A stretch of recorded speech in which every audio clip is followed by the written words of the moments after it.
This is Tom Gebhardt, and some of you may know him in different contexts, and he's actually been a presenter in the Religion Forum over the past few years, giving to us his answer to the topic from an atheist perspective. And so Tom and I, for example, have counterpointed, and a few of the rest of you in the room have also asked him questions as an atheist. And he's here to tell us his story. And the topic for tonight is spiritual conversion. And I don't know what you think about conversion, but I wanted to say right up front that we are not saying tonight, and it especially is the Christian view at least, that conversion, an individual conversion or a mass conversion even, is not proof that a particular religious system is true. We live in a world that is quite transient. There's a lot of what may appear to be conversion happening back and forth. And if you want to Google that as a topic, you can find out that there are a lot of people who are confused about their spirituality today. They view themselves to be thoroughly spiritual, and they're on paths, and they're going from A to B, and some go from B to A. So that's a little bit of the story that's before us tonight, and it should help us as you're listening to Tom, along with me, as we're listening to Tom and his story, to think about what you believe about conversion. And so also, I would say that largely Christians believe that conversion to faith in Jesus is a work of God alone, that it's something that happens to us. And as far as I understand secularist positions, conversion would be human rationalism in its complete free form, so that a secularist would say, I have chosen to convert. Whereas a Christian would say, God worked conversion in me. So those are probably the two polar opposites that may be in the room. But if you're a card-carrying Oregonian, you're probably right now trying to think of a third or fourth or seventh classification. So be my guest. Come up with one of those others. But those are the two polar opposites as far as I can tell. All right, so it's my privilege to interview Tom tonight. I've enjoyed my friendship building with Tom over the last few years, not only on this stage, but out to coffee or online. And so, Tom, I have a few questions that you and I have gone over so that you can tell it. You're not nervous, are you? Good, all right. All right, just be yourself. So tell us about your childhood years, Tom. Growing up as a Christian, were you more of a cultural Christian, or did you experience spiritual transformation in those early years? What were some of the spiritual pivotal moments during those years? Tell us a little bit about your childhood. Well, I was born on the sand dunes of the Idaho desert. Was there until I was age 6 in Boise, Idaho. I moved to Alaska. I first accepted Christ in my heart when I was 6. But you'll hear the story about a lot of Christians where they didn't feel that they understood enough of the relationship with God as a child at that time. So when I was 9, I felt I understood things. I understood the work of God in my life better and rededicated my heart to the Lord. Was baptized when I was 15 as a witness to the Holy Spirit's work in my life. So what's the question specifically? Right. So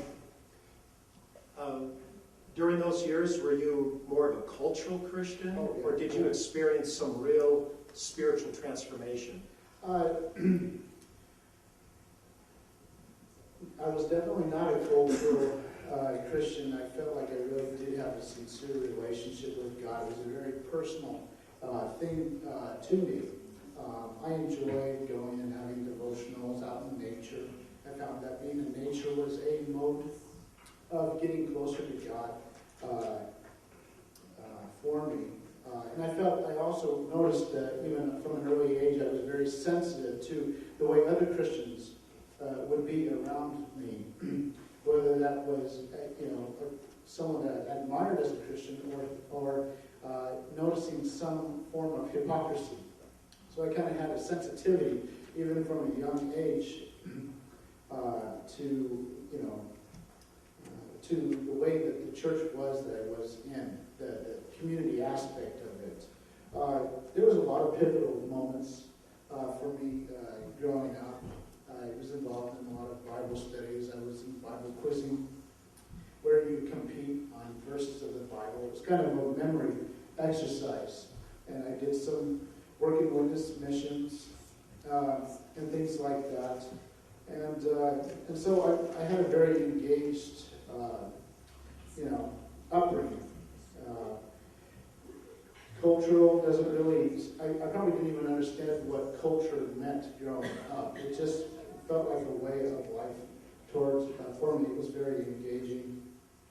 And there was many pivotal moments. A lot of them, as a lot of youth Christians will testify to, there's a lot of really Christian youth events where, usually 5,000 people are singing, and our God is an awesome God, and the spiritual moments that one has being amongst thousands and thousands of people, those left some deep impressions on me.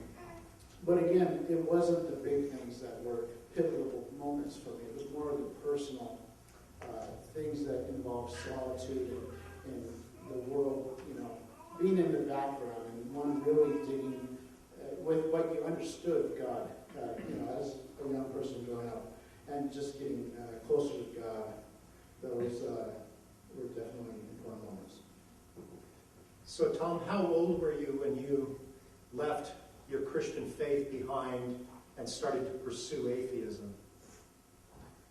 I think that was around 28 years of age. It was mid-2002. Looking back, I looked at a lot of things that may have contributed to my wanting to step outside the church, my wanting to question things.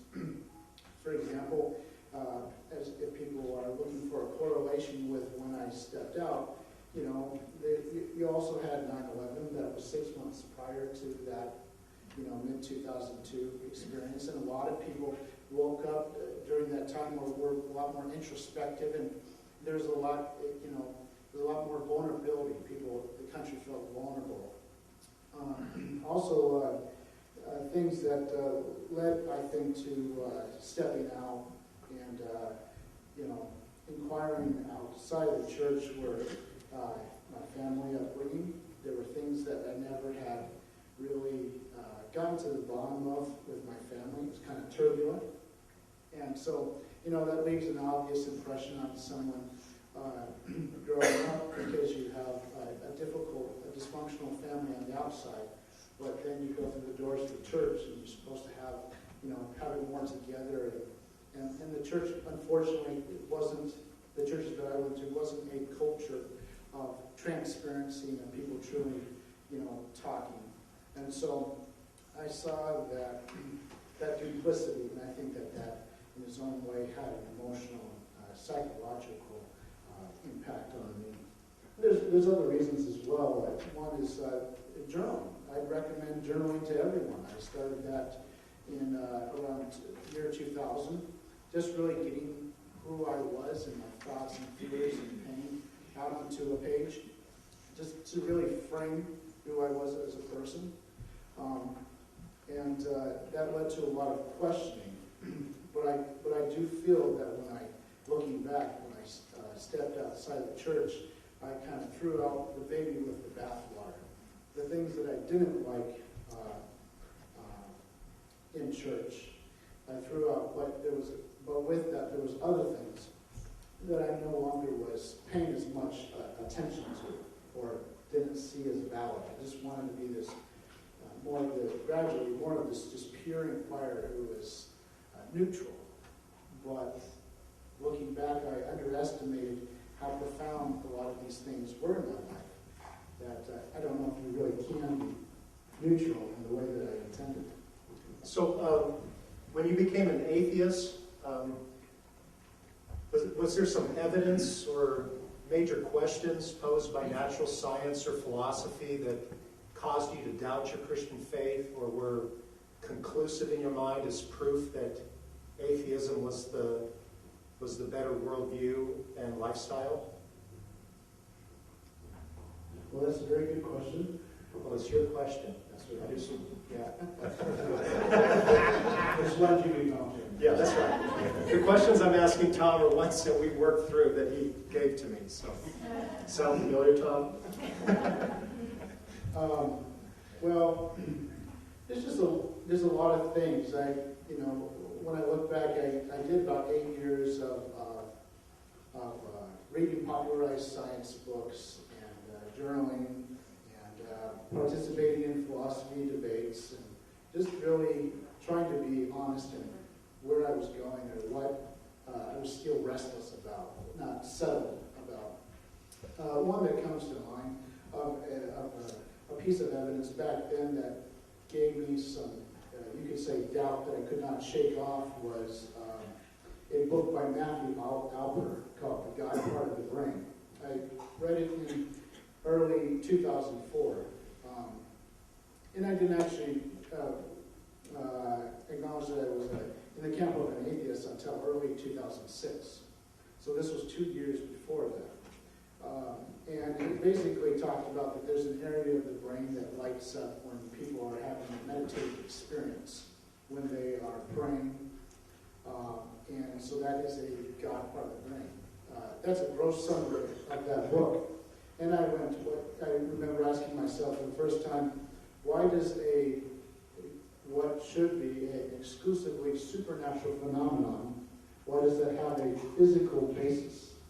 Why is there an area of the brain that seems to light up when one is having a spiritual experience? The premise of the book was they would take people and they would hook them up to an MRI, a brain scan, and that there would be an area of the brain that would light up. So that was an example.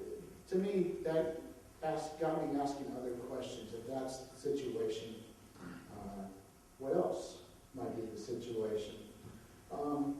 Some classic ones like, why is there so much pain and suffering in the world if there is a good God? Why does he allow those things? One was with the Michael Behe, that you could say irreducible complexity. Why are, there's just a lot of interesting scientific things that were questions that I debated with other secularists at the time. Right, so let's see. What were the circumstances or questions that triggered your pilgrimage back to Christianity from atheism?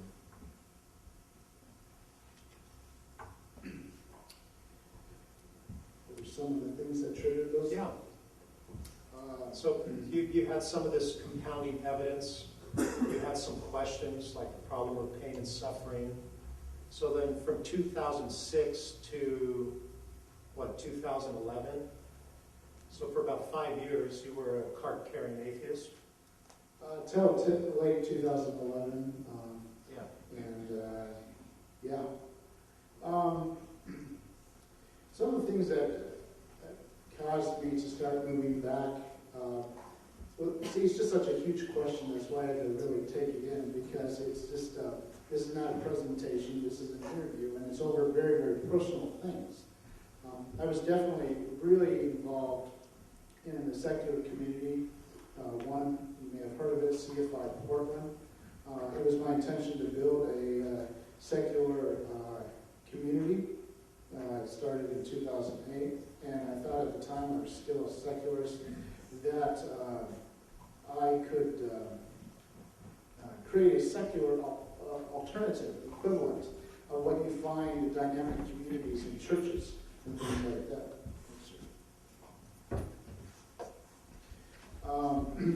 And it took several years for me to realize that we were not coming even close to creating a secular alternative, that there were some things that were fundamentally missing in the secular community, in my opinion.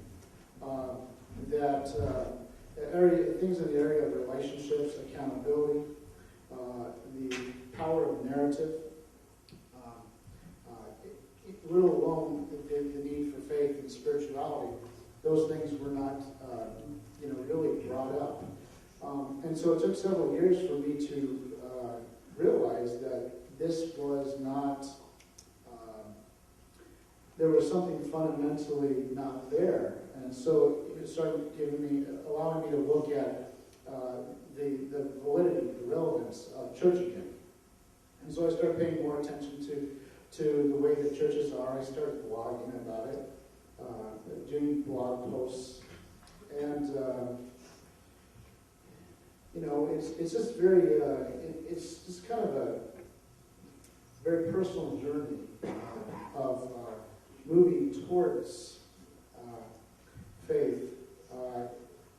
I wanted to make sure that I wasn't doing what I felt other secularists around me were doing, and that was to just intellectually approach Christians. I wanted to be that anthropologist. A lot of us respect anthropologists. They go to a tribe, for example, and they interact with people whose beliefs may really go against their belief system, and there's the temptation to react to that. But I wanted to be that anthropologist to really listen and learn. I didn't believe, in my mind back then, I didn't believe Christianity so I could continue to be dogmatic and reactionary. I wanted to be neutral. And so that idea of the anthropologist. And so I found myself blogging and now starting to attend churches. And it took being there for me to start realizing there were things that I had thrown out with the bathwater, as I was saying earlier. And so I continued to write about that, and I continued to see, and with that, my secular worldview, I made the decision, you could say, of atheism, but I had a secular ethical worldview of secular humanism. And that's supposed to be a worldview that helps you find meaning, to make purpose in your life. It's supposed to answer ethical and moral questions. But I was finding that even that worldview, let alone science, was addressing what would be my metaphysical questions. What I mean by metaphysical is most of us have two ways of looking at reality. One is through, an objective or a scientific worldview.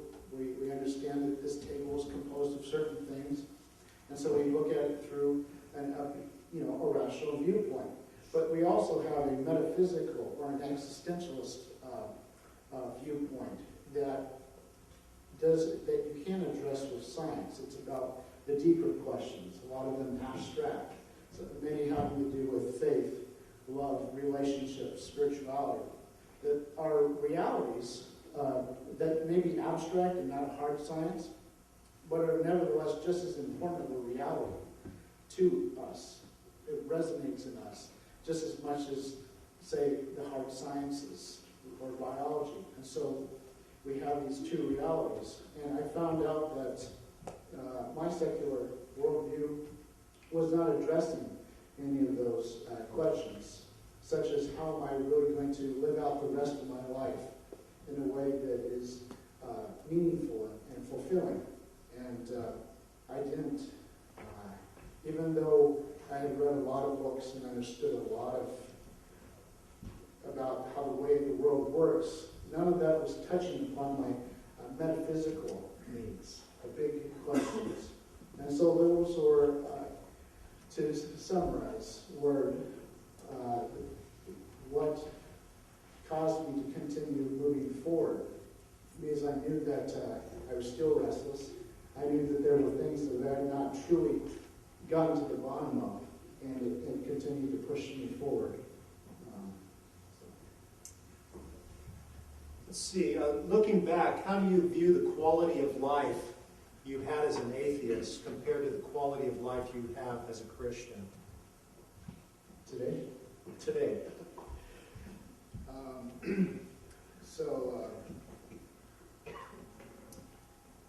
That's a really good question. It's yours. That's right.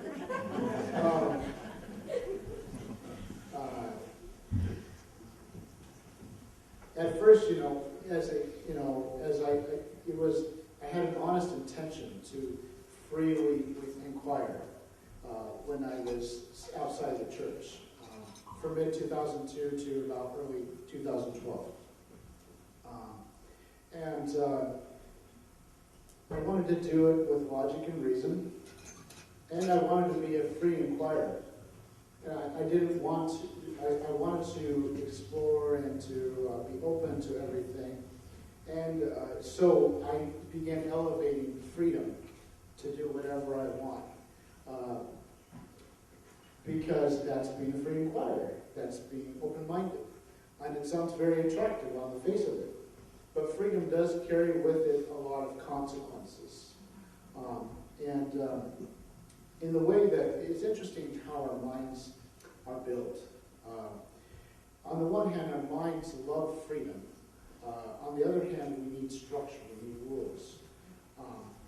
When we have too much of something, in excess, that can lead to consequences. And so my secular life, I didn't give a lot of thought to some of the consequences of me now being free and, quote, liberated to do what I wanted to do. And there was some freedom, but there was also a lessening of discipline, a lessening of introspection, of humility. There was an increase in control, because a person may appear, I may have appeared to be very, analyzing this and that, but that can also be a way of, I want to understand this, I want to be in control. And I feel like today, the contrast to that is that I have a much deeper understanding of consequences,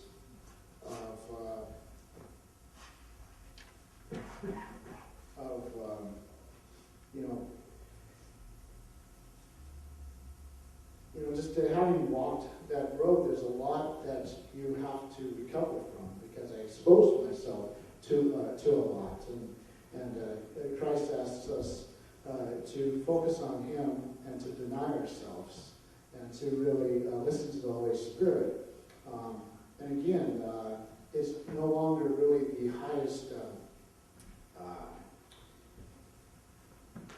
principle in my life, freedom. It's learning, it's growing, it's being introspective, it's being willing to change and learn, and that's a good summary of it so far. So are there aspects in your present relationship with God today that are different from the Christianity you experienced as a child for the first 28 years of your life? Yeah, there's some definite, some small but significant differences. One would be that my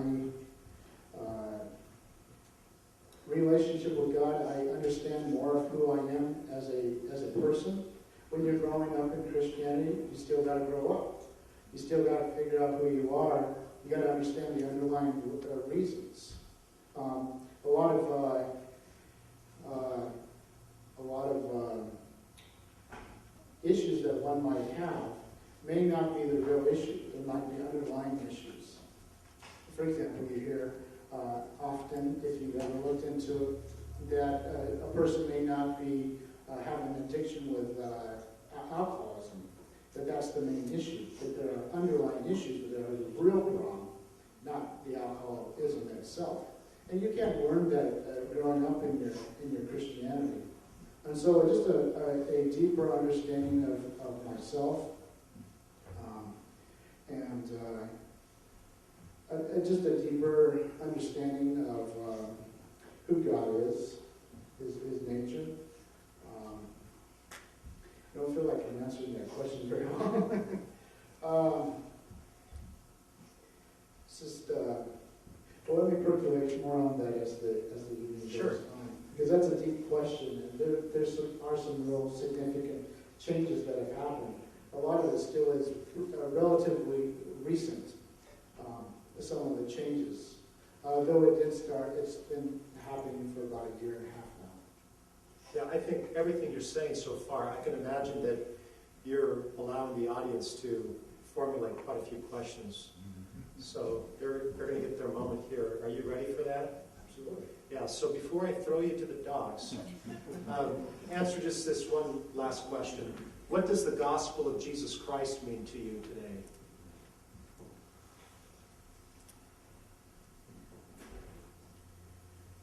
What does the gospel of Jesus Christ mean to me today?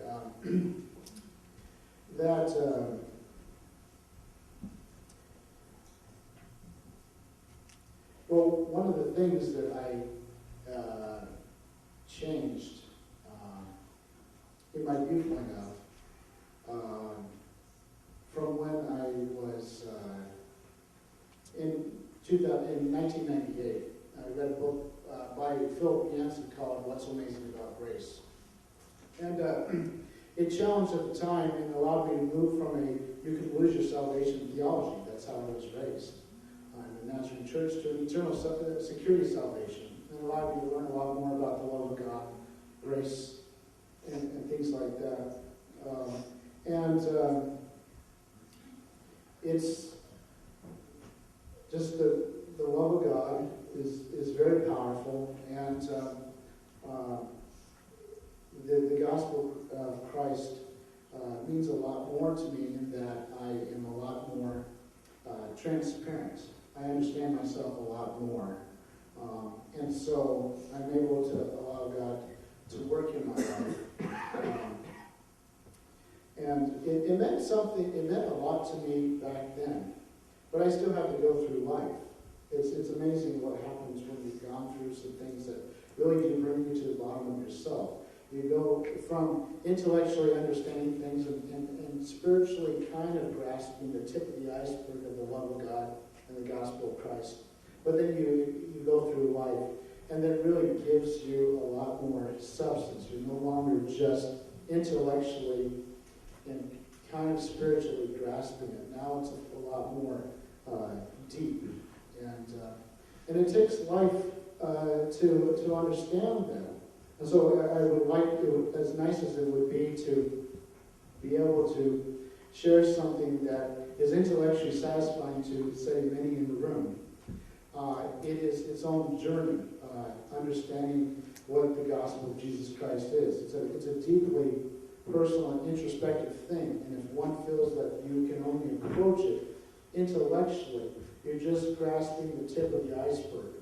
There's that introspection and that really opening up yourself that you have to take hold of to go any deeper. You may feel that you understand what the gospel of Jesus Christ is, but you really got to approach it with your life. And you have to sometimes leave just purely analyzing and evaluating at the door. It's like an attitude is almost as important as what you learn. How you go into something. If you feel like you already understand it enough, or you've been there, you know how Christians are, been there, done that, then you're only going to get so much. And so I would say that what I went through growing up as a Christian, then stepping outside the church for technically 10 years of my life, and then this year and a half or so journey back has given me a very sobering view of what it means that as much as I wish that I could communicate it with people, it's a road that each person has to take. I hope that my life does communicate how the gospel of Jesus Christ is now resonating in me verses before. Right. So, as a minister of the gospel, I speak with a lot of Christians, and a lot of Christians will use sort of as a catchphrase the gospel or the gospel of Jesus Christ. And from time to time, a fellow Christian will ask me, can you succinctly tell me what the gospel is? So I was wondering if you could do that for me as a fellow Christian, just like in 3 sentences or less. What is the gospel? What is the gospel of Jesus Christ? Sentence 1. That there's nothing you can do to make God love you more, and there's nothing you can do to make God love you less. That it has nothing to do with who you are, it has to do with what God has done for you. And so many of us will ask, well, that's unconditional. I don't live in an unconditional world. But it is unconditional, and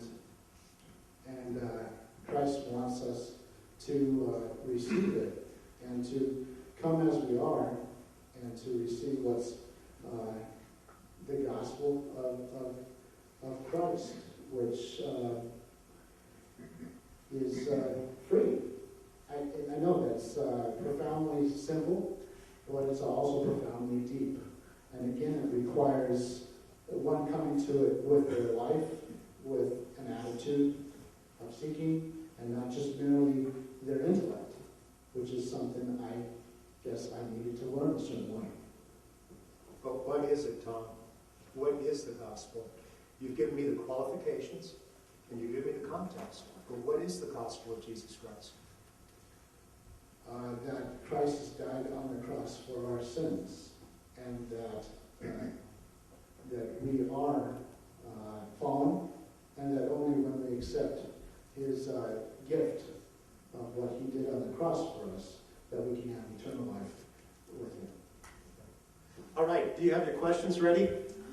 Yeah, if you would be so bold to, before you ask your question, just tell us in one phrase your relationship, if any, to Tom. Like, Tom is my old atheist friend, or Tom is my new Christian friend, or, I don't know, Tom from a hole in the ground. Just let us know if you have any relationship to Tom. That way we'll keep it real friendly. Go ahead, Scott. I'm Scott Turner. I have no relationship with Tom at all, other than, I guess, brother in Christ. So my question, you're aware of the 5 points of Calvinism and the concept of once saved, always saved. I was wondering, do you believe that? The once saved, always saved? That's the change that I went through in 2008. He had that book, What's Amazing About Grace. He gave me a new perspective on the grace of God, the love of God. So for you, you do feel like it was a point in time experience. In 1998? I'm trying to figure out how would you reconcile that concept of once saved, always saved. Do you have any problem reconciling that with your spiritual journey, with what your journey has been? That's a good question, and many people will be asking that question tonight. It's a good question. What I hear you saying is this: it's that you were saved when you were young. You stepped outside the church. You claimed to be an atheist when you were outside the church. Now you claim to be a Christian. Yet, back in 98, like I was saying, I moved to a once saved, always saved Christianity. What's the situation here? And that's the thing. It's once the work of Christ has been done in your life, that's it.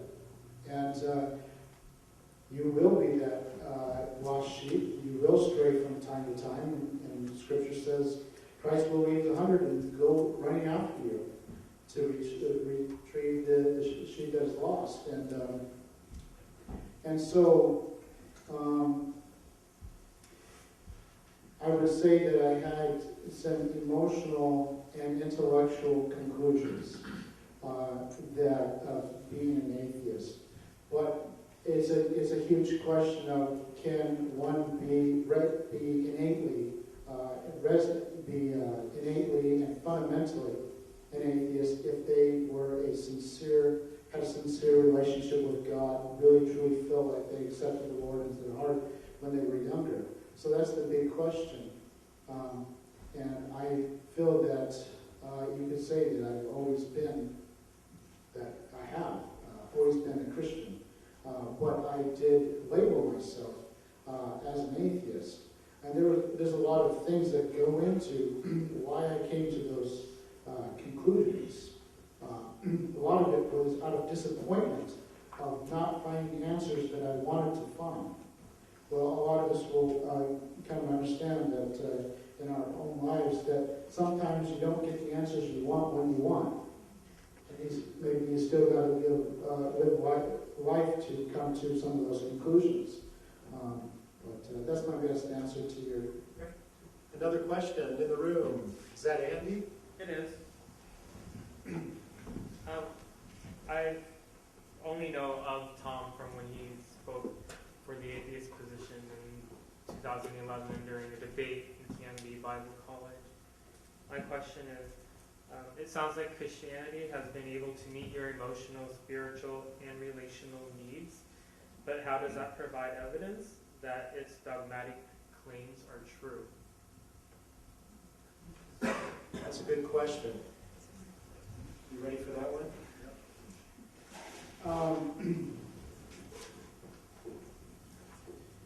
Can you specify that a little bit more?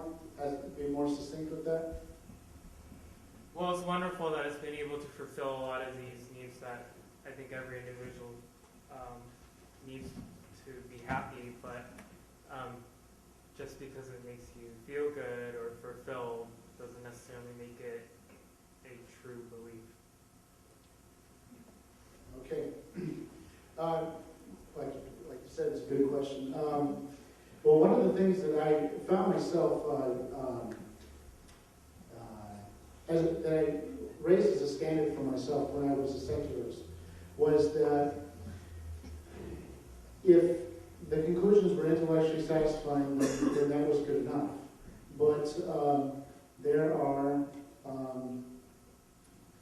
it's more than just, like you mentioned earlier, there are two viewpoints that we each have in our lives that we see reality through, or we look for truth through. One is our naturalist, our objective view of reality. Another is our metaphysical view of reality. So as an atheist, back then, I was mainly dealing with my objective naturalist view of reality, and I was doing nothing to feed my metaphysical understanding of reality. And so now, in my life, I am feeding that part of that metaphysical view. And science can't really do much to provide answers to those. Science deals far more with biology and a reductionist view and breaking things down. But when it comes to things that are abstract and things that like love, faith, spirituality, science doesn't have much of a place in those areas.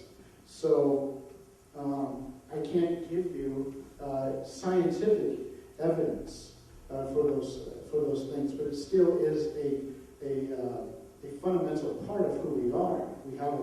We have our metaphysical needs. We have our spiritual needs, and that's what is intellectually not satisfying about it. It's not quantifiable. You can't reduce it, but it is nevertheless just as much of a reality and resonates in many of us as does biology. All right. Another question back here. I'm sorry, I don't know your name. Me? Yes, you. Aaron, I do not know Tom. First time here also.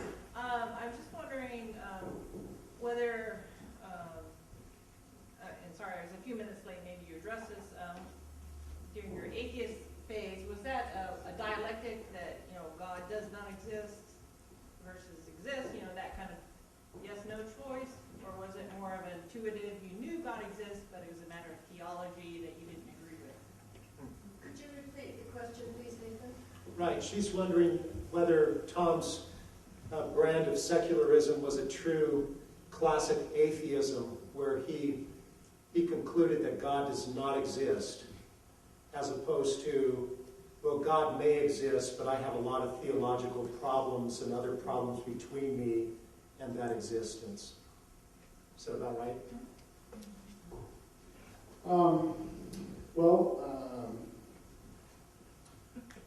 I was passionately pursuing evidence. An example of that is that I would step outside the church. I wanted to be as neutral as is possible. And I wanted to really get to the bottom of what was truth. I felt at the time that I had enough evidence that there really wasn't any evidence for the Christian God of the Bible. I didn't. A lot of my searching and inquiries didn't have to do with any other God, theistic God, but I considered myself at the time as definitely an atheist of the Christian God of the Bible, I was pretty confident. But again, I was only intellectually approaching the whole thing. There was so much more that needed to be unraveled and learned in my life that in itself goes into answering such a question. So intellectually, I really thought I was a real atheist. Yeah, Bernie? Okay, I'm a good friend of Tom's. I think as an atheist, you would have said that the couple of major stories in the Bible are myth. That is the creation of humans, Adam and Eve, and also the Noah's Ark story. And there's some Christians also who say it's a myth, but it has a theological story to it. So I'm wondering, do you still think those are myths, or do you think they are literally true in some way? For example, the worldwide, or Noah's Ark, was that a global flood, a local flood, or a myth? See, there's a decision that I'm making when approaching the Bible now in my relationship with God. And it's not to approach the Bible in a literal historical sense and to want to understand scientifically how Genesis came about. It's my focus right now to get things out of the Bible through my relationship with God and let the Bible speak to me as a narrative and as God's Word, as truth. So I just don't really, I'm not in that area of analyzing those things. But just getting a spiritual, being fed spiritually from them. Does that answer your question? So you're saying you don't care whether it's a true story or not, is what you're saying? I'm not focused on whether or not there's evidence for the ark, the flood, how Genesis corresponds with science and the Big Bang. That's an example of how I'm where I'm at in my life. One of the things that a lot of people might think that could be a possible cop-out for believers, and not really getting much into the sciences and really analytically looking at the Bible in a certain way, is that they're not willing to entertain those things. But so on the surface, that appears to be the situation, to be maybe how Christians feel. But so much energy and effort goes into the spiritual side. It takes one's life, it takes one's time. And if a Christian has time in addition to that to also be getting into science, then they do. But the same can be said for the atheist, that the atheist does not spends most of the time just analyzing and looking at things through science, but is there time spent in introspection, in really understanding yourself on an emotional, psychological level, and looking at what reasons, even psychologically, that you are an atheist. Does one spend time looking at those things? All right, some over here. How about the gentleman who's just a year or two older than me there? Yes, you. Yeah, I'm Jim Cook, and I don't know, Tom, I did see the video that was posted. I was just wondering, this particular video gave me the impression that almost like that you were a divinity student, and that you were basically giving a divinity student's impression of atheism. Tonight, I think you were being a lot more frank, and you were probably telling a true story about your sojourn from the church, and that it seemed much more genuine tonight.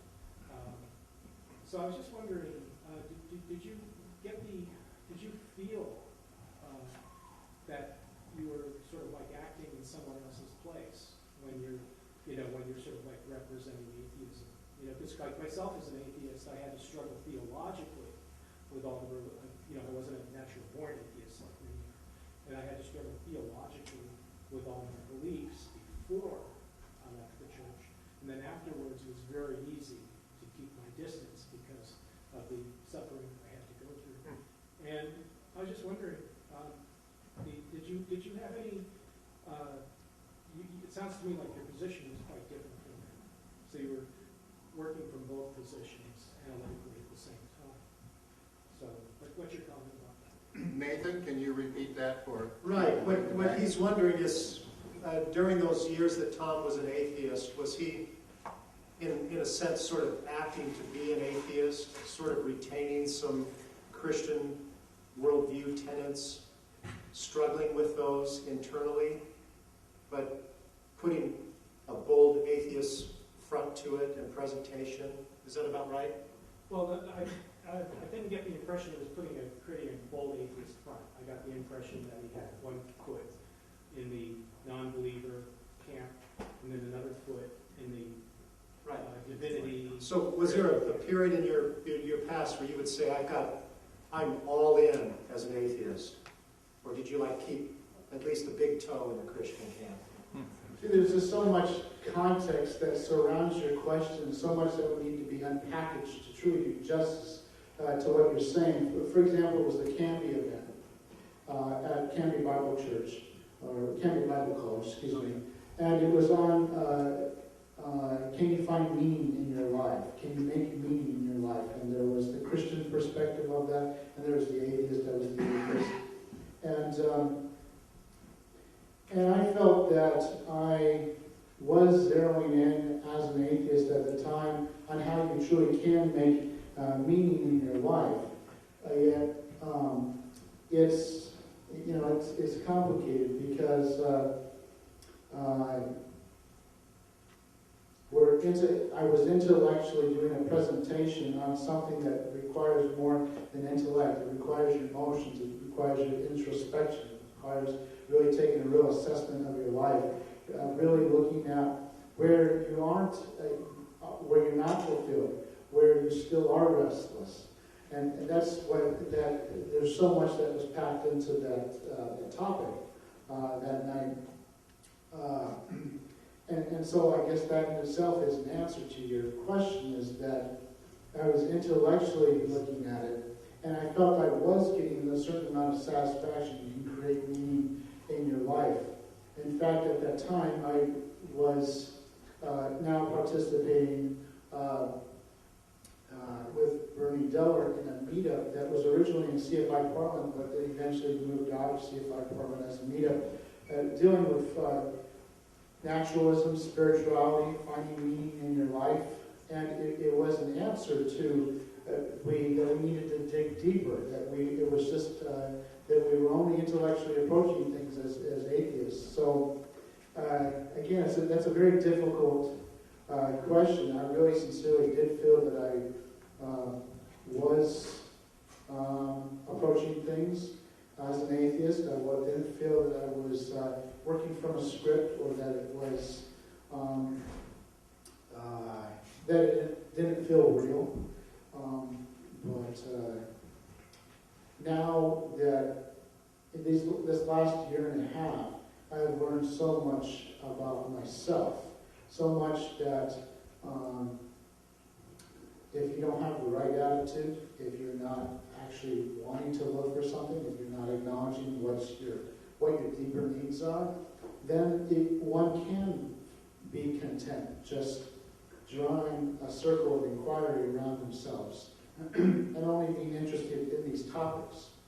But it's that taking that step of looking at those topics outside of that circle of inquiry that may be abstract, that might be messy, that aren't exactly quantifiable, but again are a very important reality and resonate with most of us.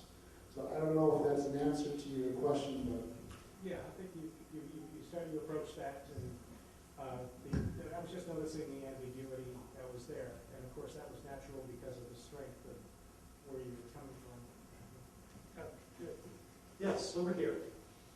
My name's Virginia, and I don't know Tom, but I was wondering, did you ever read any books that approach Christianity from saying, this is true, and here's how you can know it's true, and I'm trying to think of like Josh McDowell's case, I've written down, Evidence That Demands a Verdict, Mere Christianity by C.S. Lewis, or Lee Strobel's The Case for Christ, and that whole series. And if so, what did you think of their arguments, if they were valid or not? are you asking if I approached those type of books while I was an atheist? At any time, have you ever examined those books and thought about if they're making a valid argument for Christ's claim? Did you all hear that question?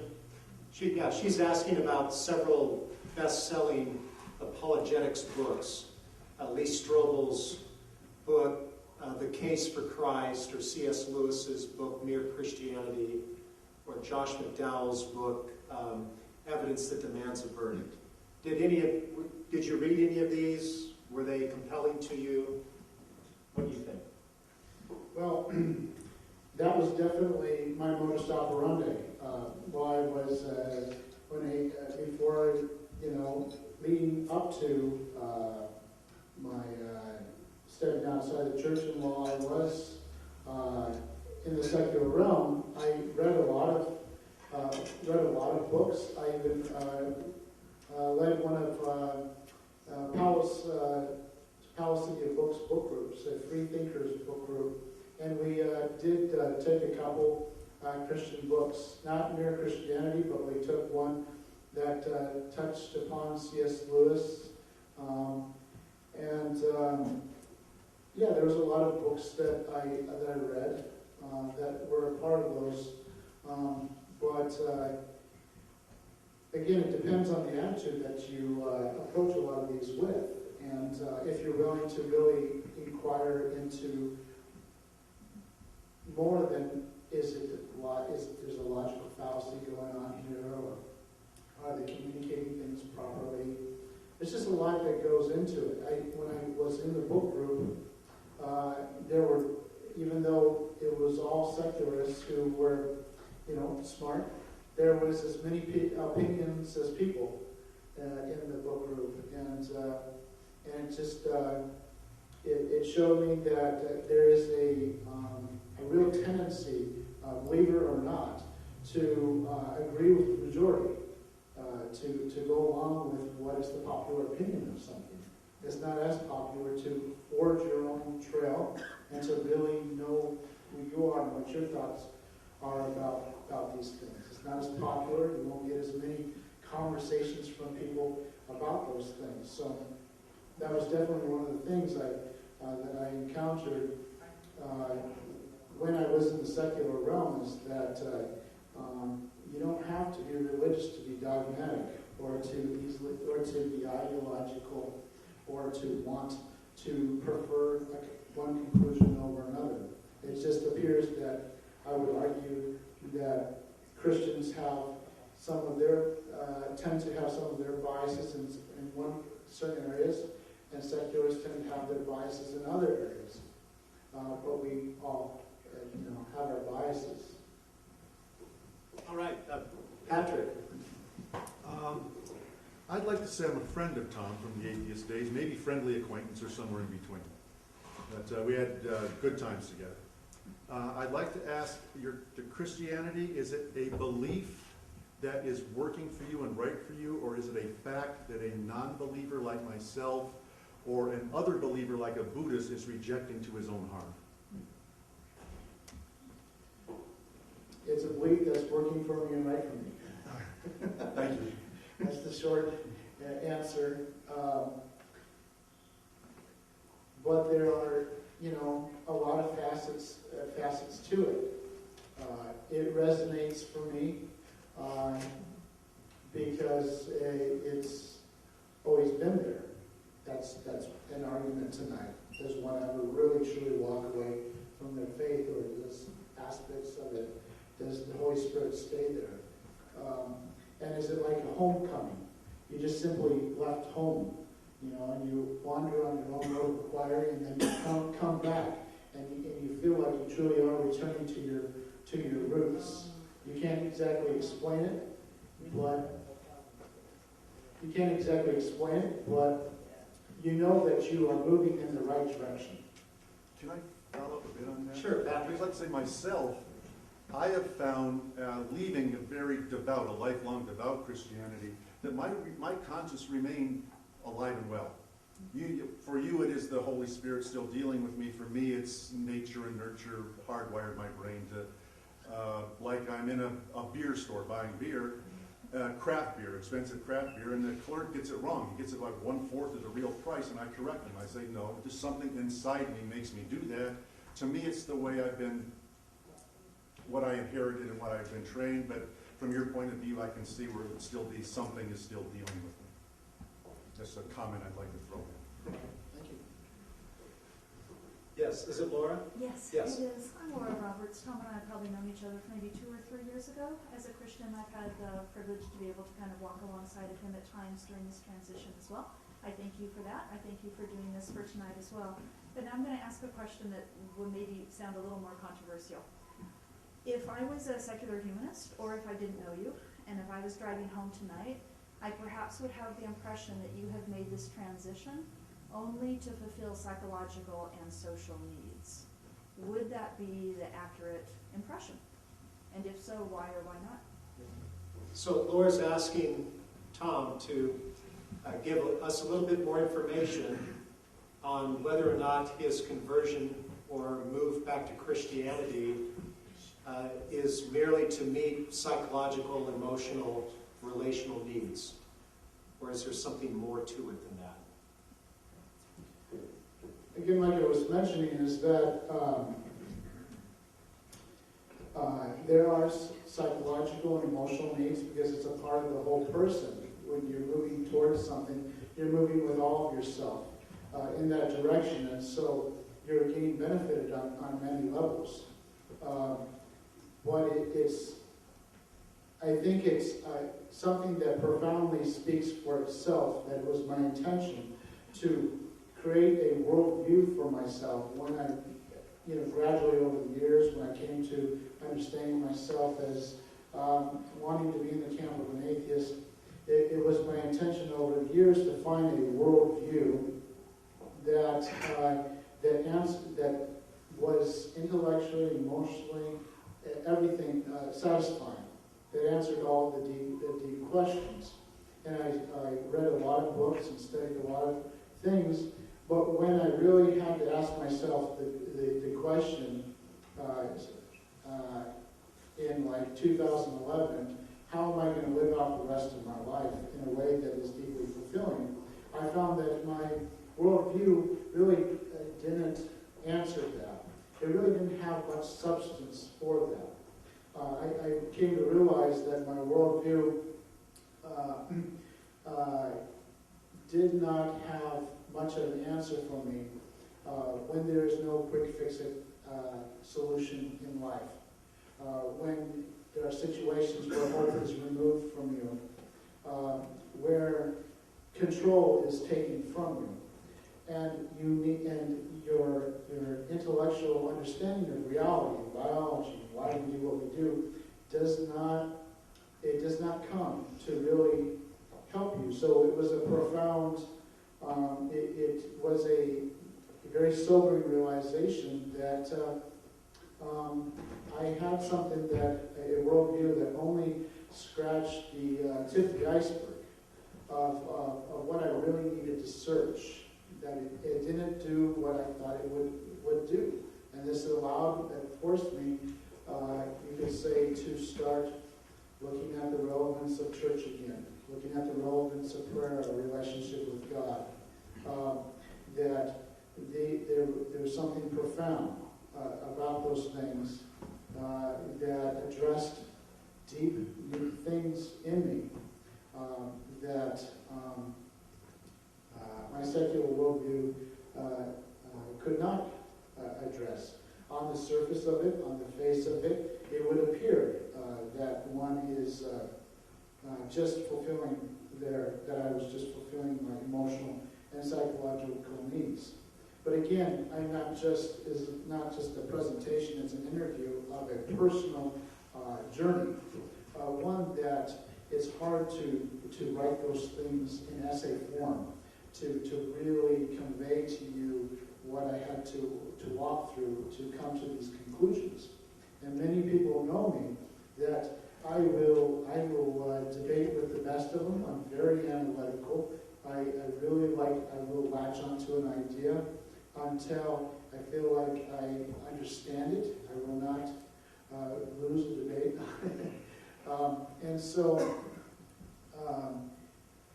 that's very off character for what people understood about me. And that truly speaks to that something really did happen, that I really wasn't just looking for a quick emotional or psychological fix, but that I was moved in a direction almost basically inevitably, because I was still on that journey, still walking down that road. Something I don't think that, in all true respect, a lot of, I feel, my secular friends were doing. I didn't feel that they were on a similar type of road of inquiry that I was on, because I was also willing to entertain subjects in psychology. I was also willing to entertain a spiritual need that people have. I was also willing to entertain and inquire into things that are abstract, that are a little messy, but again are important to us. All right, now we got a lot of questions. Yes, sir, in the blue. Just sort of hitting on what the pastor said earlier. I think people sort of conceptualize where you're coming from, whether they agree or not, that you found something in a spiritual tradition that atheism or materialism doesn't have. But did you find anything unique in Christianity that would not exist in, say, Buddhism or some other tradition that's not materialistic and may have a spiritual look on reality? Why would Christianity, why not just in one of those options, why Christianity? Well, I don't have a very good answer for that. I'm just being authentic and true to my journey. That's a great question. It would require me to really compare and contrast Buddhism and Christianity more. But it was being true to myself. It was truly returning to my roots. But not just wanting to return to tradition, because I left Christianity in the first place because I did not like the hypocrisy and dogmatic nature of many people that I knew then. I did not want to just be traditional. I didn't just want to be cultural. I wanted something that was authentic. So I'll have to look into more of that. Thank you for giving me a subject to maybe look into. Yeah. We'll get ready to meet more hypocrites now that you're back in the church. Hey, Richard, you got a question? No, I was just trying to get you to repeat Oh, the yeah. question. Would you like to do that after the fact? Pardon?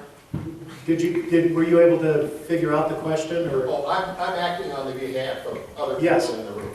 Right. The question was, why didn't you do a search, comparative religious study, to find out, the best religion for you? And Tom is saying, well, he just went back to what he was raised in, what he knew to be the Christian faith. Yeah. I'll take your question but first I want to see if there's someone who hasn't asked a question. Gavin, to the office, please. I just have a real easy one for you to answer, as long as it doesn't make you feel uncomfortable. Before you considered yourself an atheist, what denomination of Christianity were you, and what denomination of Christianity are you now? Gavin, who's been in several denominations and several religions, would like to know. Not part of them, just visiting. Not a part, just visiting, member, card-carrying member, but knows a lot about a lot of us. Would like to know what you were a part of before. I was raised in the Church of the Nazarene growing up. That's a holiness denomination church, very Bible-based. But you also had you can lose yourself theology, doctrine to it. And now I do attend a Baptist church, which is definitely different from that in terms of a much fuller understanding of the love of God. That there really is nothing that can separate you from God's love. And there's less of a conditional element to it. Thank you. Right. Larry. Well, first, I appreciate you coming and sitting under the spotlight to answer all these questions. And I appreciate your journey as one who's on it as well. The question I have relates to what I could see could possibly be considered this dichotomy. In order to return to your roots and embrace the Christian faith again, you had to divorce yourself from all this analytical side. Do you feel like, you're schizophrenic? Or you're getting things like that? Do you have to divorce yourself of, empirical knowledge and information, things like that, to believe? So Larry's question is, to make this return to Christianity, did you just pursue the metaphysical and trash your objective naturalist pursuit? Or I think a number of us are sort of like asking that question tonight. I think secularists in the room, Christians in the room, we're all rather concerned about how you've made this decision. I'm going to get split personality disorder, isn't I? Yeah. Very good question. On the surface of it, it appears that I'm putting less value into my intellectual inquiries, analyzing things, the scientific method, objectively looking at stuff. But what's really taking place is I'm putting far more of my energy, investing far more of my energy and focus and values into my spiritual, my metaphysical, the metaphysical questions in my life and my relationship with God. And so that I do end up, as a result, prioritizing what I will focus on, what I will put my energy into. But it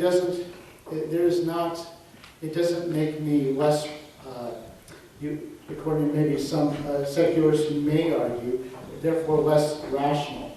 An example of someone who has a very healthy mind, a very rational scientific mind, but also one who entertains belief and has a real relationship with God. An example of that would be Francis Collins. He's head of the National Genome Project. He was awarded a Medal of Honor, the Presidential Medal for his work in science. And he has a very lucid scientific mind, but it's something that he has testified about. He also is an evangelical and has a relationship with God. He doesn't merely look at God, say he's not like a deist, or he doesn't necessarily have an old earth Christianity that I know of. But his mind very nicely entertains his scientific understanding, but also his belief and his need for God. So where a lot of people would say there is a cognitive dissonance going on there, he has found harmony in that. It's just that he probably adheres to, I'm guessing, what Stephen Jay Gould, who is a scientist, referred to as the non-overlapping magisteria. And what that is, sorry for the technical terms, is that there's a domain in science that should not interfere with the domain of religion and faith. That science answers scientific questions and religion answers, Christianity answers its questions. And that the two should not overlap because they don't have much to do with each other. But that those still are how the mind's been designed. It's been designed for discovery and inquiry, but there's also an aspect of the mind that has a need for faith and for belief. So now Tom, with that answer, is rolling us into another 2-hour discussion. So how are you all doing on time? You know, we have just whittled away an entire hour. Are you okay with that?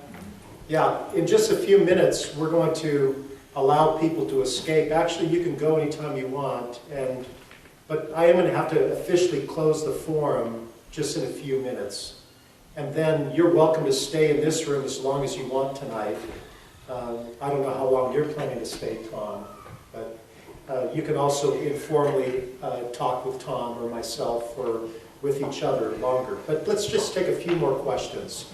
Let's see here. Yes, right in the front. Hi. I don't know Tom.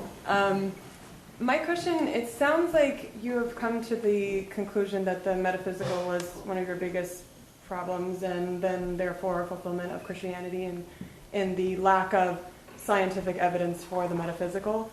I'm just curious as to your processing, your very passionate exploration, if you've ever studied things like the dog pack and the survival of the fittest and the cognitive functioning and psychology and how it connects to chemicals in the brain and stuff like that. I'm just curious as of, like, you've seemed to kind of narrow it down to the metaphysical having issues with science, but I definitely don't see that, so I'm wondering how much your exploration includes all of that.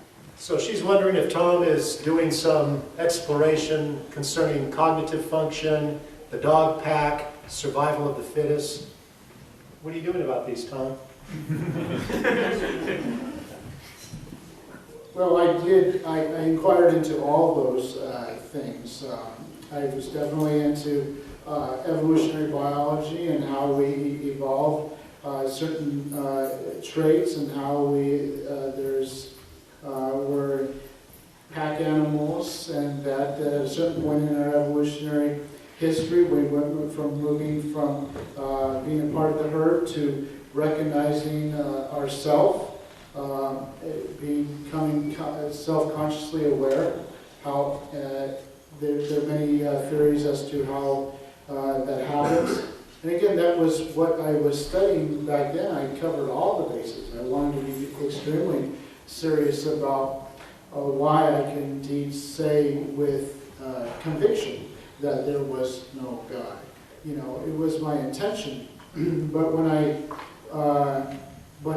noticed that those answers, the data, the information that I had was just, there were conclusions. There's a couple of things about science, the realities about science that one must keep in mind while they are freely inquiring through science.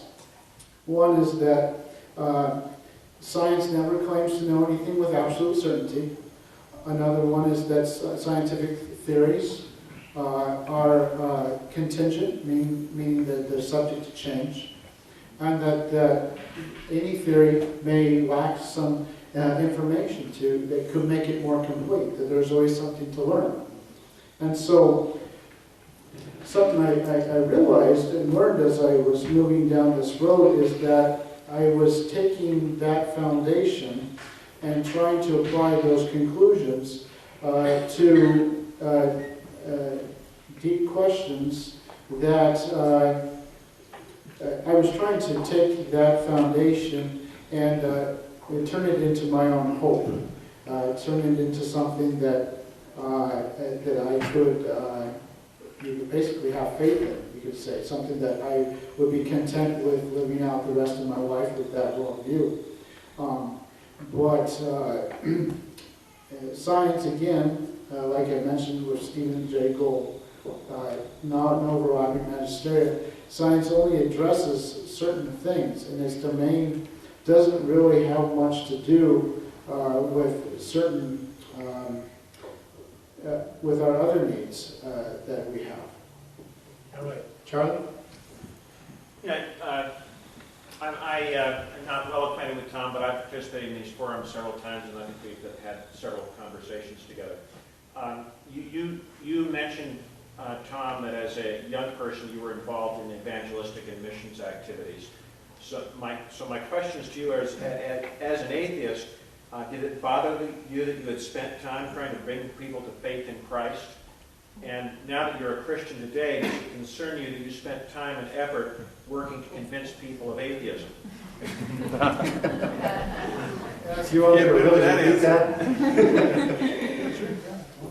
Yeah, Charlie's wondering if Tom is having any kind of personal crisis about being an evangelist for Christianity and then an evangelist for atheism, and now with the prospect of being an evangelist for Christianity.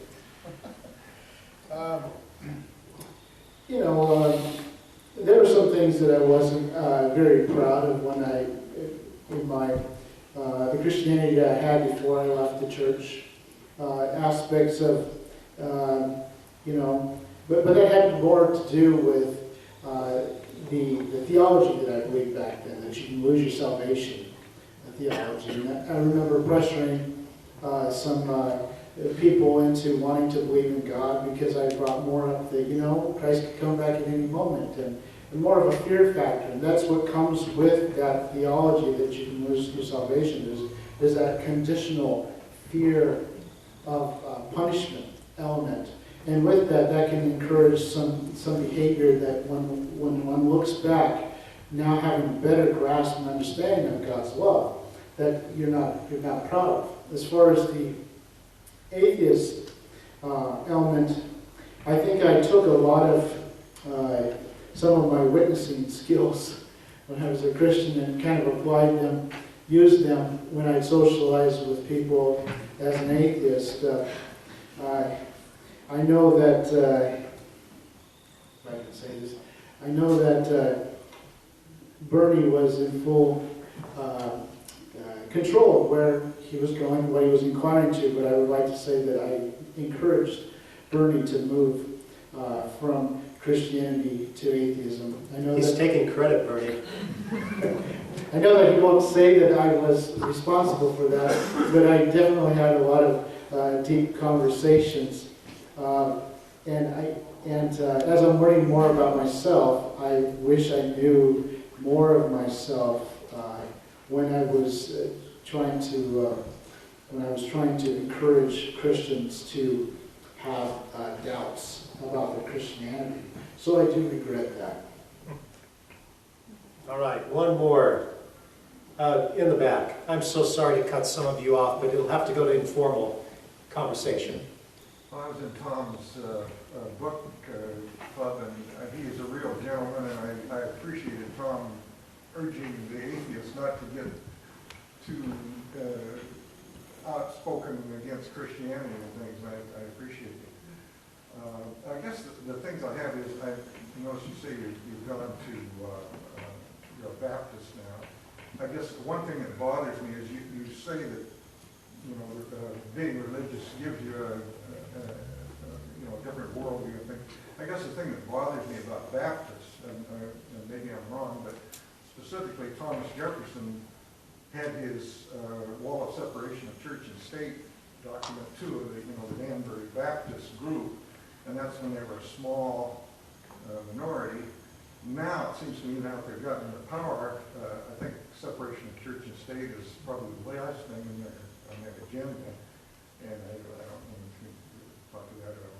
But I guess the one thing that bothers me, as I understand Baptist, is the concept of an eternal hellfire and an eternal infinite amount of punishment for a very finite short piece of life that we have here. I just wondering how I'm like you, my father was a minister. I've been a Christian most of my life, and I just haven't gone back.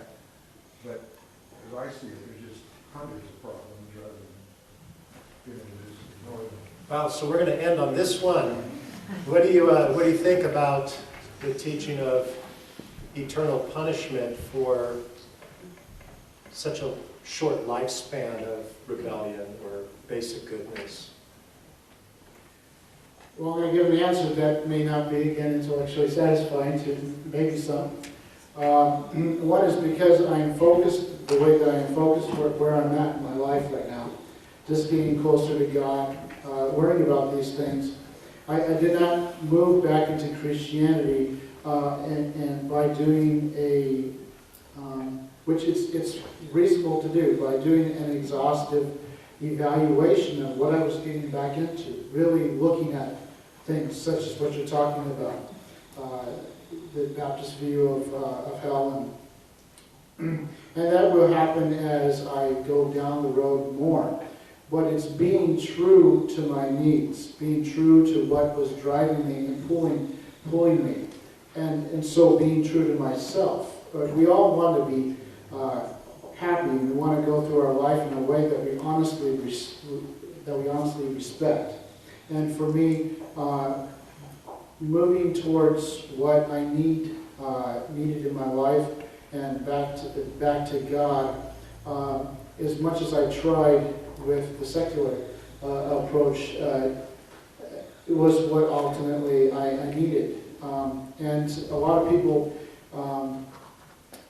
where they enter into Christianity or they leave Christianity because they researched and looked into how things didn't hold up under their own merit.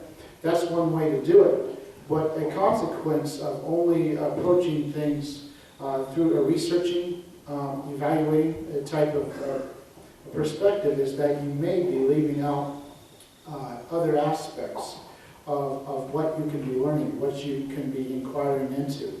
It becomes very easy to just analyze and evaluate things. And I feel that the attitude that one takes when they are learning and growing is just as important as them evaluating and analyzing things. Because you can be very smart and analyze and evaluate things and maybe find them wanting or just repugnant. But if you're also doing it with a certain attitude and that you're not willing to grow and change, or you feel that you already understand enough of something, and so you have an intention to disprove something. And we've all been guilty of that. It's therefore easy to be biased because you have an end goal in mind. You're not being transparent and vulnerable the way that you should, and being humble enough to accept, or I was not, being humble enough to accept that maybe there was more that I could learn, more that I could grow in. And that's exactly what I've done over this last year and a half. That has been made all the difference in how far I've grown. Great.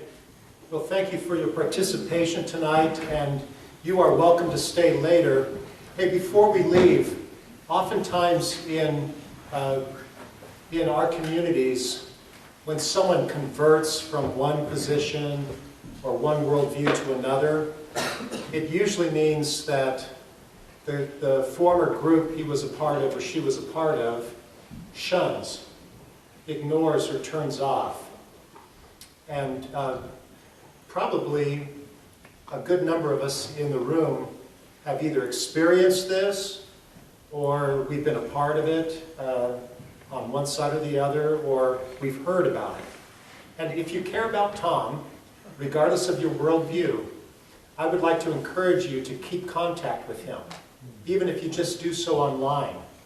Like if you are an atheist, and you're as concerned as I am tonight about Tom's unfolding life not being as crisp as we would like it to be, this is your opportunity as an atheist to interact with him and tell him, he's just missing the boat by not keeping his naturalist self and perspective alive, and just going whole hog into metaphysics. If we're going to make the religion forum or any other effort in our community work toward making us good neighbors where we are strong enough and graceful enough to interact across lines, then this is really, Tom gives to us perhaps, I think, the best opportunity we've had in these past several years to cross a line. Because Tom is quite likable. I think you've picked up on that. He won't even tell his good friend from the book club that he's going to hell. See? You were not satisfied with that answer, were you? No, you were not satisfied. So I would encourage you to somehow keep your connection to Tom and say, buddy, you got to give me a better answer than that. And work through it if you care about Tom. And if you're a Christian, you may not be completely satisfied with what Tom has said, except that Tom is being honest and saying, this is where I'm at. And so then as a Christian, you have an opportunity to engage him. And see, then we're actually being a community. Now we are ending the polarization. So you know I'm a preacher, so I just had to get my sermon in. But make sure that Tom knows how much you care about him tonight. Thank you so much, Tom, for sharing your story. Thank you so much.